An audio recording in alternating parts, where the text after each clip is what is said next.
impacting future.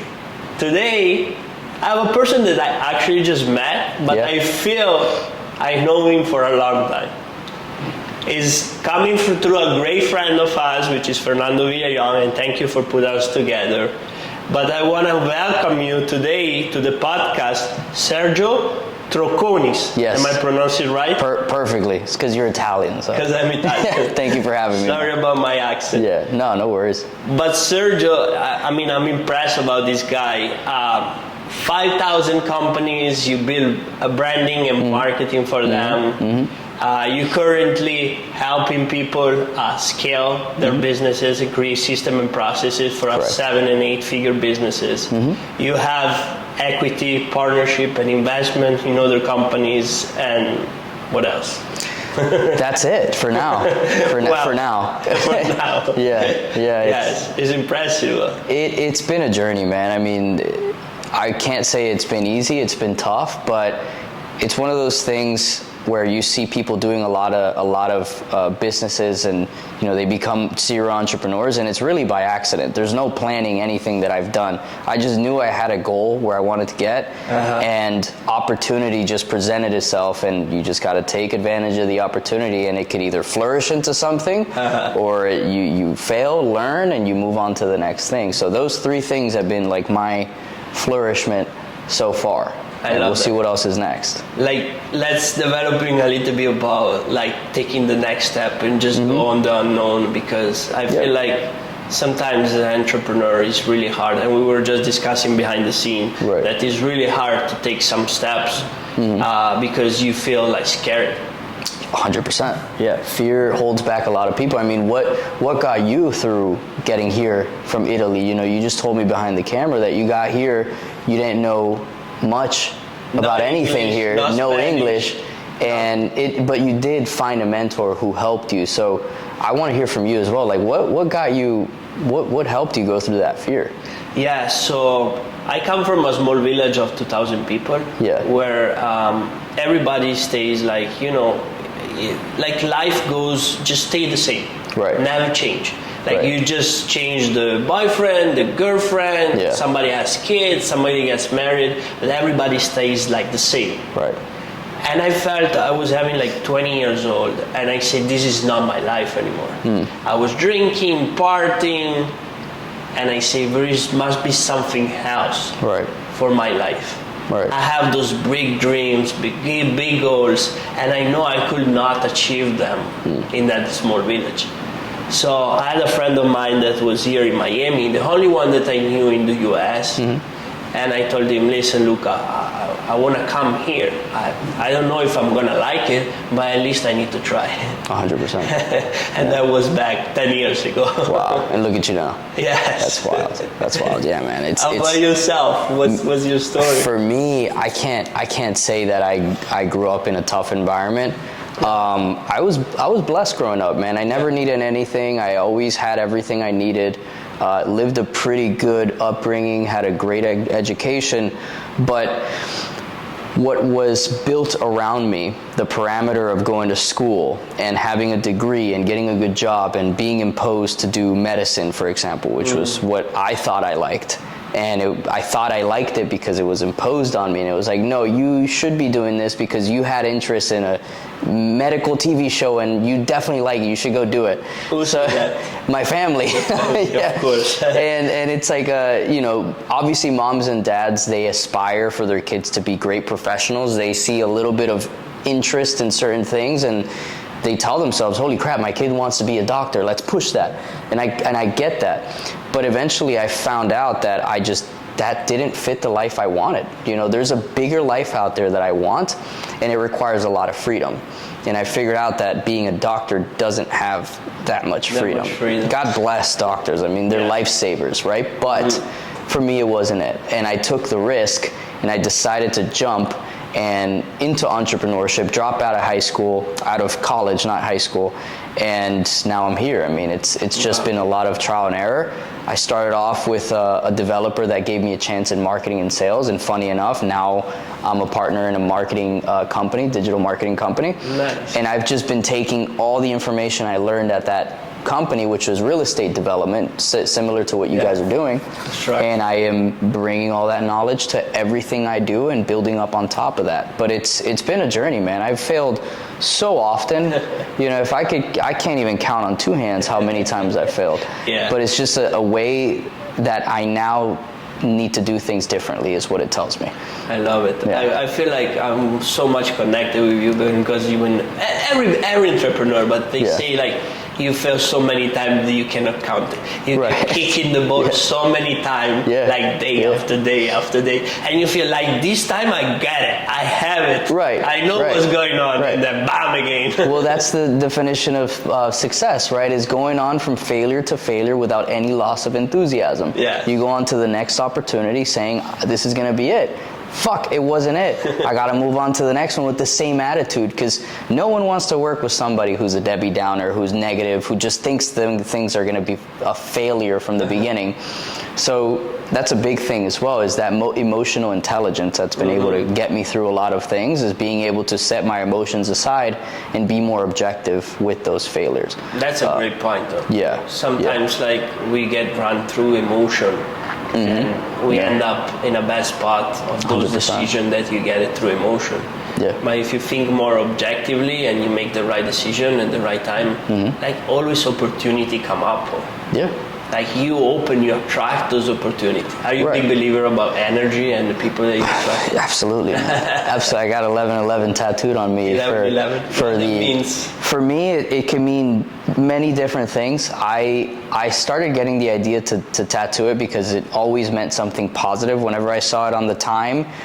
And if I was going through something negative, it reminded me to go back to the positive. So it can either serve as a reminder to go back to what I should be doing, or it can serve as a confirmation that whatever I'm doing is the route I should be taking. Wow. And I believe a lot in it, man. I tattooed it because I wanted to see it a lot more often, but energetically, yeah, I believe it. I have different experiences with conversations like you and I having when I'm high in energy versus when I'm low in energy. It's just, there's no connection, and you feel those things. Yes, 100%. Yeah.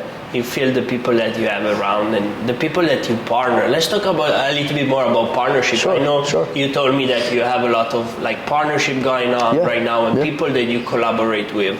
This is an audience of people that they have a construction business, $1 million and up, and they want to grow and scale their business, and they want to get to the next level. So I'm for sure saying that by yourself you cannot do it. No. You need to have partner. You need to have people that collaborate with. So, what's your experience on that? And one of the tips that you can say? Well, I'd rather have a smaller ownership in a big company rather than have all the ownership in a very small company. You might be reluctant at first to partner up with systems and people because as individuals, we think that we can do it all. We think that we do it best. But it's getting your ego aside. That's step one. Taking your ego aside and realizing that, if I'm doing things on my own, I do understand that there's information beyond me that can easily be fixed by onboarding a new partner or having someone strategic to partner with in that regard. For me, man, I have two incredible partners, Cody Kearns, Justin Freshtat. They are exceptional. We support each other. We're there for each other. We both push each other. Each one of us has a different objective and a different expertise, right? I'm the systems guy, as you saw on my Instagram. I still bring in sales, I still drive sales, but I love building systems for our organization and other people's organizations. Cody is the CEO and founder, and then Justin is the sales guy. And us together, we come into this trio and we create incredible organizations. We were able to build a hedge fund to 8 figures in a year. Wow. Because of us three. But I wouldn't be able to do that myself, neither would Cody by himself or Justin. We needed each other. And finding those partners is way more difficult than anything. Yes. That's a tough one. I've seen through the past that I start things on the side beside, me and Carlos, we've been together for the past 7-8 years, I told you. It was an incredible journey for me to grow and everything. But then I start doing things on the side and start to try to do my own things, of course, and finding new people and finding new opportunities. And it's extremely difficult to find people that they have the same vision that you have, and we are completely like aligned on what you do. And flexible. Yep. Because like the vision is there, but then you have different opinion. We're people. I think it's better like this. You think it's better like that. Right. So you need to come to a communication standpoint. Correct. That you can help each other like, grow. I'm assuming. And I've realized that finding the right partners was almost accidental. You just kind of going back to the energetic thing. You got to be in your own energy. You have to be authentic. You got to know what type of person you are in order to bring in a different type of person, because you know what your strengths and weaknesses are. So you have to be very clear with yourself on knowing, if I want a partner, number one, looking for one is going to be much more difficult. You might as well just do the things that you're best at, and slowly and organically you'll start finding the right people to work with. That's been my experience, because every time we've tried to onboard a third partner or a fourth partner, it's bit us in the ass when we try to force some things. Because you're right, it's difficult to find somebody who is aligned, who has the time, who communicates, and who understands what's a weakness and what's a strength, and be in synergy at the same time. Yeah. It's fucking tough. It is. But I'm grateful that through just doing the things right, we've been able to find someone, some people. So that's amazing. Yeah. I really, really enjoy it. So you say that, explain a little bit more about what's your part. You say you create system and processes. Correct. So what exactly you do, and something that you can share with the audience that is be beneficial for their business. Yeah. You know a lot about construction as well, so. Well, not a lot. I was blessed to be able to work for a developer as my first corporate job. I do know the basics. I used to raise money for construction, for hotels and office buildings, so I do have an understanding. But to go back to your other question and give more context, so we have a marketing agency, digital marketing. We specialize in building brands and amplifying that brand to help you generate leads and business online. As simple as it gets. And through that experience, I've realized that a lot of entrepreneurs that we've been building up have created revenue through their Instagram, through their social medias, but without any systems. And there's other entrepreneurs who we haven't worked with yet who have built brands on their own without any systems. They're still doing things manually. They're still texting people to remind them for stuff. They're still sending spreadsheets. It's a whole shit show because they are one-man show. So we come in and we fix this by creating an entire system around their existing infrastructure, and we say, okay, what's the client journey? What's the lead journey? What happens if somebody stays onboarded, and what happens if somebody quits on you? Every column in that aspect is automated and systematized with SOPs. That's it. So that business owner now then can let go of all those tasks and only focus on driving revenue, because the worst thing that can happen to you as a business owner is having to stop driving revenue because you have to go fulfill your past clients. And we realized that through our experience too. Our marketing agency, we grew it to, we've done over 20 million in revenue just organically, no ad spend. And that was at the first around 8-7 years without systems. So we have been developing our systems very recently, because we said, how the fuck are we going to continue growing beyond this $20 million mark without any systems? We have a team, but no systems. So we did it for ourselves. We scaled another 7 figures in less than a year with new offers with these systems, and we continue to scale every month. We've grown 600% in new clients in the last month. Wow. And the effort in fulfillment hasn't increased at all, thanks to the system. Yeah. So that's what we want to emulate for clients. That's amazing. Yeah. And so you cover every type of marketing for every company, or you have a specific niche that you're into it? Naturally, our niche becomes prevalent with real estate guys. Really? Funny enough, real estate developers, real estate agents, mortgage guys. Naturally they just gravitate towards our services because they understand that they need a strong personal brand to attract an audience, right? Especially here in Miami, you're competing with guys and girls who have incredible looking brands, and if you don't have any social presence, who are you going to turn to? Us. And that's who we've been servicing the most recently, but we can service any type of business. We have like you mentioned at first, we've done 5,000 accounts so far since 2015, since Cody started the company, and we're growing that continuously. It's probably around almost 6,000 at this point. Nice. But that's been a multitude of different companies, different industries. Nice. Yeah. That's great. I learn about different things all the time. It's always something new, and right now with AI and the technology that is evolving so quick, like if you don't stay on the top of your things, like you're falling behind, like big time. No, you have to adapt. I mean, we leverage AI as well. Our systems leverage AI. It's required. So let's talk a little bit more about system. I know if you're a company, and that's something great that you say, because if you're a company from 1 million to 5 million, most likely they're doing like everything manually. Yeah. Do you agree with me? Yeah, 100%. They have a spreadsheet, they send in this. You bootstrap everything. Yes. Yeah. But that's the problem, like when you get, that's why I'm helping companies grow and scale from 1 to 5 million to 10, 15, 20 million. That's a fantastic business model. And your niche, right? Yes. You're focusing on a just focusing specifically on that, because I feel like 1 million, they already been in business for 2 or 3 years. Right. So they already get kicked in their ass a couple of times, but they stick to it. Right. And then they get to a point that they say, okay, how can we create system and processes? Because we start getting from 1 million, you're a solo man.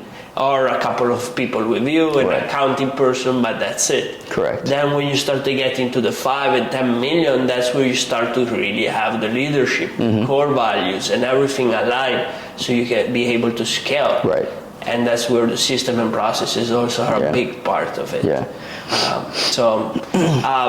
To going back to the question, I went a little bit off the track. No, and I agree with you actually, because a lot of people, there's two sides of that coin, right? A lot of people say, and I agree with both, a lot of people say just go out and sell some shit and create your business that way. And a lot of people get stuck in the over-analysis of creating a business and a system before even selling anything. I'm a true believer in bootstrapping your way in the beginning, eating shit for the first million, and then you start figuring out your systems later. But if you have the resources to start your systems in parallel with your bootstrap, your sales generation, your ride is going to be way smoother.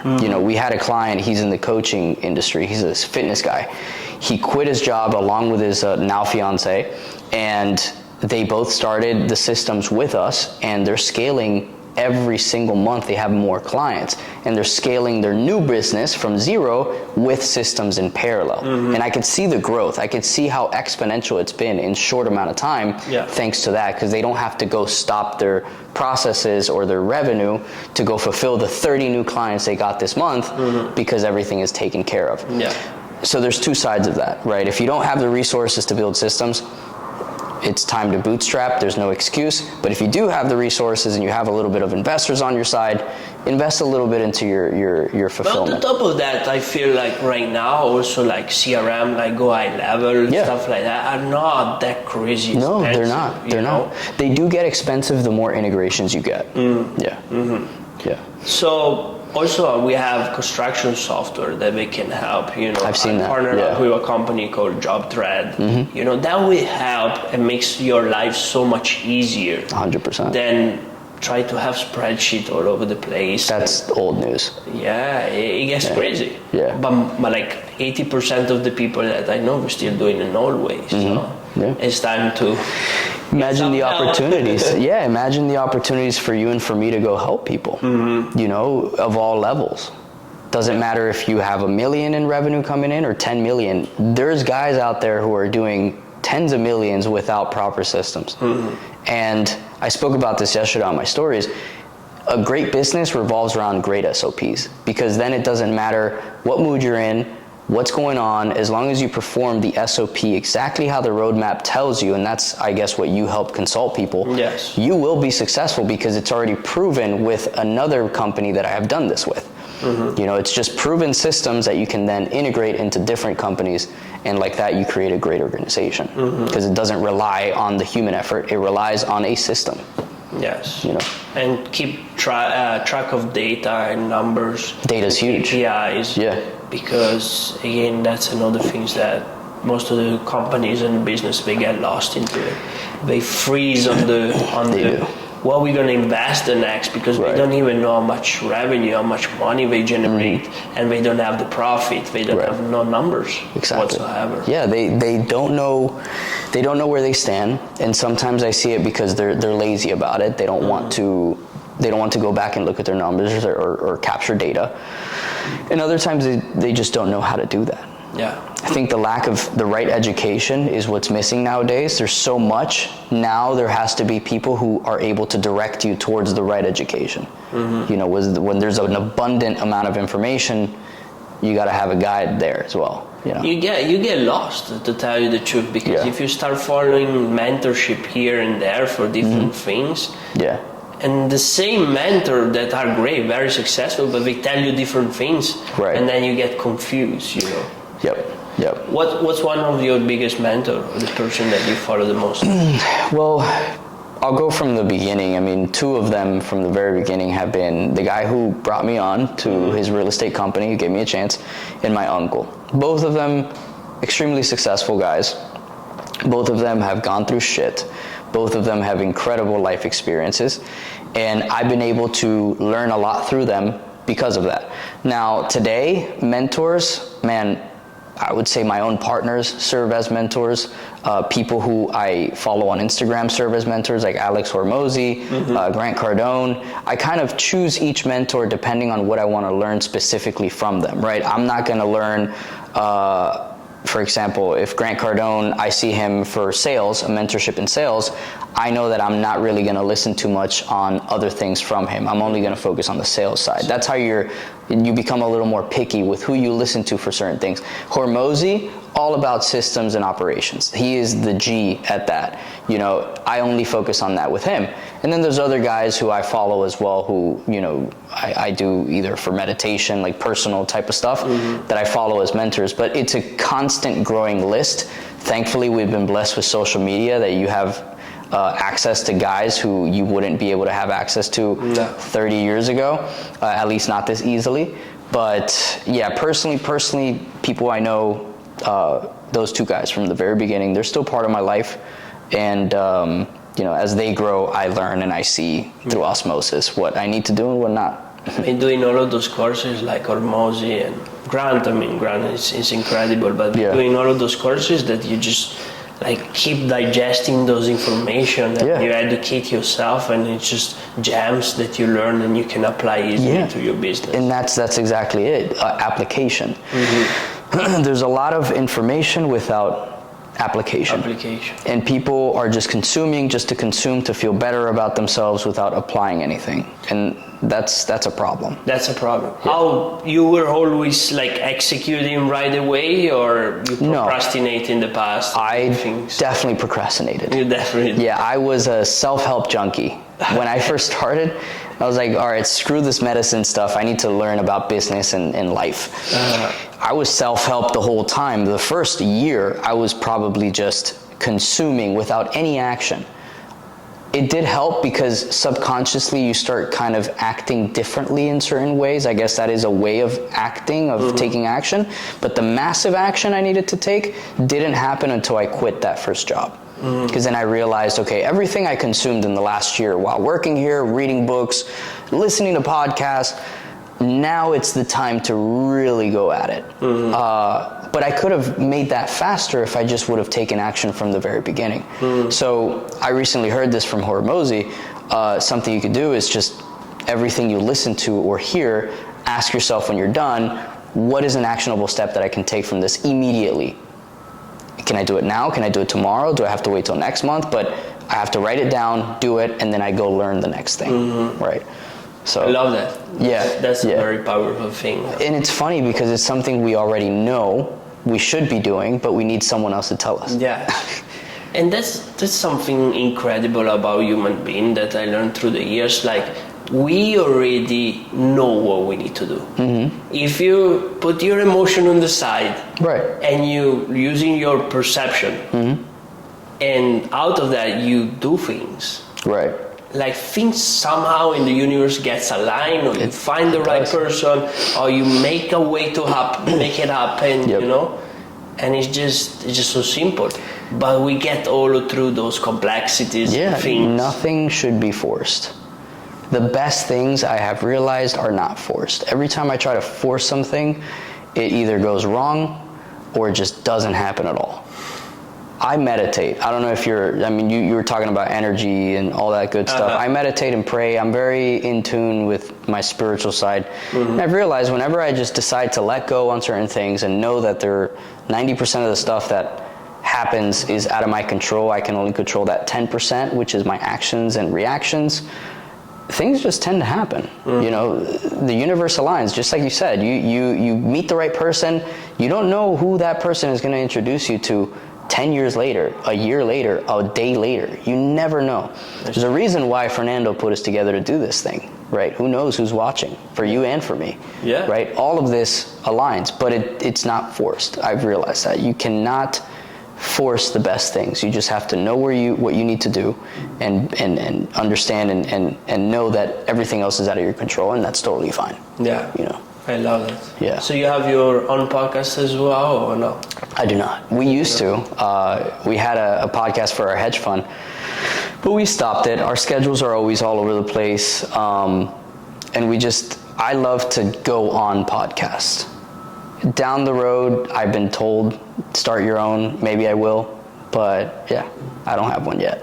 So now you told me something that I'm very interesting into, because you say my company right now and the marketing company is completely fully digitally.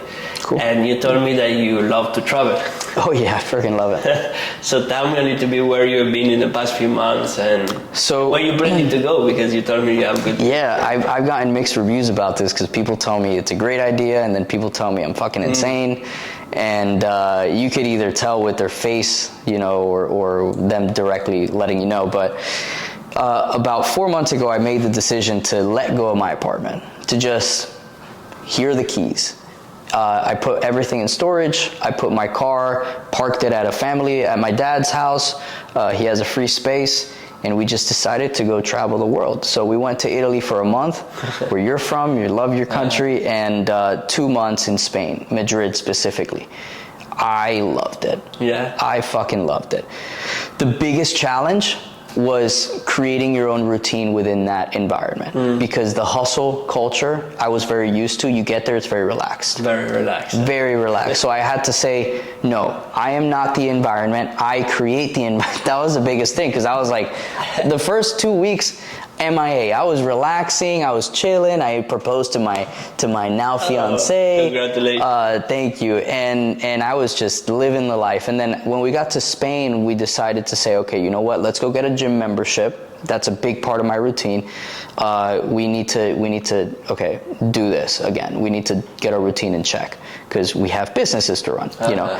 And now we're back. I'm staying a few weeks with my family for Thanksgiving. I'm leaving on Wednesday to Puerto Rico for a month. We'll come back in January and probably hit up New York. I'm really liking how New York looks for a month. After that, we'll probably hit up Boston. Then I'm going to go see my partner in Nashville, Cody. Stay there for maybe 1 or 2 months, and probably go back to Europe for another 3 months. So I want to travel for an entire year, a mix of USA and Europe, because if I stay in Europe too long, I get deported. So I can't stay in Europe for long. You know, I stayed literally to the last day. If I had a flight delay, I would be illegal. No joke.